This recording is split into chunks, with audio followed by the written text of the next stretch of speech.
ফরিদপুরে Peking star ১৩ হাঁস পালন জনপ্রিয়তা পাচ্ছে। মাত্র ৪৫ দিনে ৩.৫ কেজি থেকে ৪ কেজি ওজন হওয়ায় এবং পানি ছাড়াই পালনযোগ্য হওয়ায় খামারিরা ঝুঁকছেন এই হাঁস পালনে। এসডিসির সহায়তায় এ খাতে নতুন সম্ভাবনা তৈরি হয়েছে। ভোজন রসিকদের কাছে হাঁসের মাংসের চাহিদা বেশি থাকায় জেলা প্রাণিসম্পদ বিভাগ স্থানীয় রেস্টুরেন্টের সঙ্গে ব্যবসার সংযোগ করে খামারিদের সহায়তা করছে। ফরিদপুরে ক্রমেই জনপ্রিয় হয়ে উঠছে পিকিং স্টার ১৩ নামে উন্নত জাতের হাঁস পালন। মাত্র ৪৫ দিনে ৩ থেকে ৪ কেজি ওজনের এই হাঁস পালন লাভজনক হওয়ায় খামারিদের মাঝে উৎসাহের সঞ্চার হয়েছে। মুরগির তুলনায় এই হাঁসে রোগব্যাধি কম হওয়ায় অনেক মুরগি খামারি এখন এই হাঁস পালনের দিকে ঝুঁকছেন। বিশেষ করে এই জাতের হাঁসের জন্য প্রচলিত হাঁসের মতো বেশি পানির প্রয়োজন হয় না, ফলে মুরগির শেডেই এদের পালন সম্ভব। এই উদ্যোগের পেছনে গুরুত্বপূর্ণ ভূমিকা পালন করছে সোসাইটি ডেভেলপমেন্ট কমিটি নামে একটি বেসরকারি সংস্থা। জেলার বিভিন্ন উপজেলায় ২৫ জনের বেশি খামারিকে ৫০টি করে হাঁসের বাচ্চা, ভ্যাকসিন, খাদ্য এবং প্রয়োজনীয় পরামর্শ দিয়ে সহায়তা করছে এসডিসি। এই সহযোগিতার ফলে অনেক খামারি নতুন এই জাতের হাঁস পালন শুরু করেছেন। জেলার পিকিং স্টার ১৩ হাঁসের খামারি বলেন, আমরা জানতামই না যে পানি ছাড়া হাঁস পালন করা যায়। এসডিসির দেওয়া ৫০টি হাঁস দিয়ে আমাদের যাত্রা শুরু। এখন বড় খামার গড়ার স্বপ্ন দেখছি। তো আমার ঘর ছিল না, এখন আমি এই ঘরটা দিছি। তারাই আমার আর কি এটা বুদ্ধি দিছে, একটা ঘর দেন।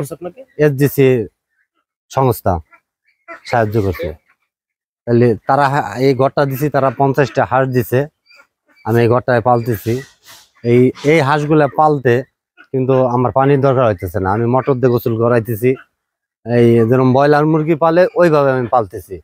মানে এইটা তো আমার পানির কোনো প্রয়োজনই পড়তেছে না। খাবার দিতেছি, ফিড খাওয়াইতেছি, ওষুধ লাগতেছে, ওষুধ দিতেছি। মানে সারা দরকার নাই। আর আমার হাঁসটা খুব দ্রুত আর কি বেড়েও গেছে, মানে ইয়ে হয়ে গেছে। কিন্তু আমি আশা করতেছি যে এই হাঁসটা আমি লাভবান হব। এসডিসি সংস্থায় আমার শুধু হাঁস দেয় না, হাঁসের খাবার দিছে, ভ্যাকসিন দিছে। হ্যাঁ, এখন আমাদের এসডিসি থেকে 50টা হাঁস দিছে। এটা পালতেছি, অনেক বড় হয়ে গেছে, বিক্রি করব। আর আমি এই খামারটা বড় করব। পিকি হাঁস পাইলে আমার এসডিসি থেকে কিছু লোন দিলে আমার ইচ্ছা আছে এই হাঁস পাইলে আমি লাভবান হব, অনেক বড় করব হাঁসের খামারটা। দেখতে সুন্দর, অনেক লোকজন আসে দেখার জন্য। এটা চাহিদাও বেশি, খাওয়ার জন্য কিনে নেয় অনেক লোকজন। ওই আমাদের ফোন দিয়ে বলে যে পিকি হাঁস আছে নাকি, এর জন্য এটা আর কি খামারটা করছি। খামারটা আমি হাঁস পাইলে বড় করবো। হ্যাঁ, আমার অনেক ইচ্ছা আছে যে আমি ৪-৫০০ হাঁস পালবো, পিকি হাঁস। আমি অনেক খামারটা বড় করব, এটা চাষ করব, এটা অনেক আশা আছে আমার। আসলে আমি তো সোনালী মুরগির খামার আমার, তাই এসডিসির কর্মকর্তারা আমার এই খামার দেখার পরে ওনারাই আমাকে পরামর্শ দেয় হাঁস লালন পালন করার, এবং 50টা হাঁস ওনারা আমাকে দেয়। তা ওইটা থেকেই শুরু আমার। এরপরে 200 এভাবে করতে থাকি। তাই এখন আমার ইচ্ছা আছে আমি 500, 1000 এইভাবে লালন পালন করব।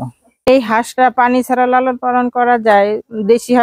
দেশি হাঁসগুলো তো পানি ছাড়া করা যায় না, যে কারণে আমি এই হাঁস পালনে উৎসাহিত বেশি হয়েছে এবং আমার আশপাশের অনেকেই উৎসাহিত হয়েছে। এসডিসির এই কর্মকর্তা জানান, দেশে আমিষের চাহিদা বাড়ছে। আমরা খামারিদের আর্থিক সচ্ছলতা বাড়াতে এবং এই চাহিদা মেটাতে পিকিং স্টার ১৩ হাঁস পালনের প্রচলন ঘটিয়েছি। আমরা আর্থিক ও কারিগরি সহায়তা দিয়ে তাদের পাশে আছি। দেশের ক্রমবর্ধমান জনসংখ্যার যে আমিষের চাহিদা, সেটা দৈনন্দিন দিনকে দিন বেড়েই যাচ্ছে। সেই আমিষের চাহিদা পূরণ এবং পাশাপাশি খামারিদের আর্থিক সচ্ছলতা আনয়নের জন্যে আমাদের পোলট্রি সেক্টরের পাশাপাশি হাঁসের এই সেক্টরটাও কিন্তু দিনকে দিন বাড়তেছে। কারণ এই আমিষের চাহিদা যদি পূরণ করতে যাই, আমাদের অধিক আমিষ উৎপাদন জরুরি হয়ে পড়ছে দিনকে দিন। এই ধারাকে অব্যাহত রাখা এবং আরো গতিশীল করার লক্ষ্যেই পল্লী কর্মসহায়ক ফাউন্ডেশন পিকেএসএফ এর অর্থায়নে আমরা সোসাইটি ডেভেলপমেন্ট কমিটি এসডিসি ফরিদপুরের পক্ষ থেকে আমরা গ্রামীণ যে ক্ষুদ্র খামারি আছে তাদের সাথে আমরা নিয়মিত কাজ করে যাচ্ছি। এই খামারিদেরকে আমরা আমাদের এই বিভিন্ন কারিগরি সহায়তার পাশাপাশি, পরামর্শের পাশাপাশি আমরা পেকিং জাতের হাঁস 50টি করে পেকিং জাতের হাঁস দিচ্ছি। সেই সাথে হাঁসের ফিড এবং হাঁসের ভ্যাকসিন করানো থেকে শুরু করে তাদের পরিচর্যা, খামার ব্যবস্থাপনা, বায়োসিকিউরিটি এবং লালন পালনের বিভিন্ন বিষয়গুলো দিক নির্দেশনামূলক পরামর্শ আমরা তাদেরকে দিয়ে যাচ্ছি।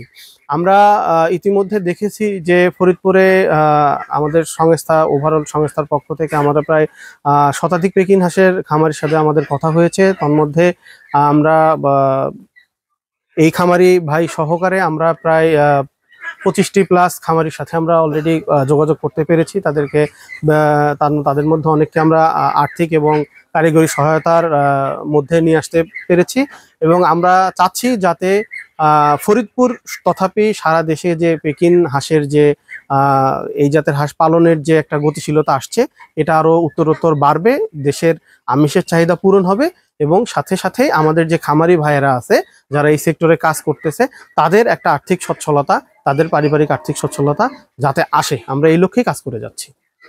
ফরিদপুর জেলা প্রাণী সম্পদ বিভাগ জানিয়েছে, ভোজন রসিকদের কাছে হাঁসের মাংসের ক্রমবর্ধমান চাহিদার কারণে বিভাগটি স্থানীয় রেস্টুরেন্টগুলোর সঙ্গে খামারিদের ব্যবসায়িক সংযোগ স্থাপন করে তাদের সহায়তা করছে, যাতে খামারিরা সহজেই তাদের পণ্যের বাজার খুঁজে পান। হাঁসের পিকিং জাতটা মাংসের জন্য, তো মাংসের বাজার সৃষ্টির জন্য আসলে আমরা বিভিন্ন হোটেল, আগে এরকম হোটেল ছিল না, বিভিন্ন ধরনের হোটেল রয়েছে যেগুলোতে মানুষে হাঁসের মাংস খুবই তাদের চয়েস।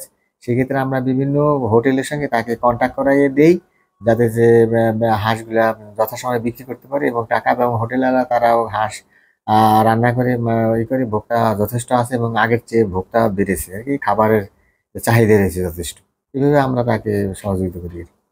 আসলে আগের চেয়ে এখন হাঁসের মাংসের চাহিদা বেশি, আমরা সবাই জানিস, এবং আগের চেয়ে মানুষ হাঁসের গোস্ত পছন্দ করে বা খায় বেশি। সুতরাং সেই হিসেবে যারা পালন করে তাদের জন্য সুখবরই। আমরা এটুকু করি যে সে বিক্রি করার জন্য আমরা বিভিন্ন হোটেল তাদের হোটেলের সঙ্গে সংযোগ করাই দিই, হোটেলেরা তারা কিনে নিয়ে ওটা পাক করে এবং রান্না করে যারা খায় বিক্রি করতে পারতেছে। এটা একটা আমরা এইভাবে এই বিষয়ে আমরা সহযোগিতা করি। এসডিসির এই ক্ষুদ্র উদ্যোগ ফরিদপুরের খামারিদের জন্য নতুন সম্ভাবনার দ্বার উন্মোচন করেছে। পিকিং স্টার 13 হাঁস পালন এখন অনেকের জন্য স্বপ্নের। মোহাম্মদ শামীম রেজা, দৈনিক খোলা চোখ। আপনার স্বপ্নের যাত্রা হোক ফ্লাই ইনফিনিটির সাথে।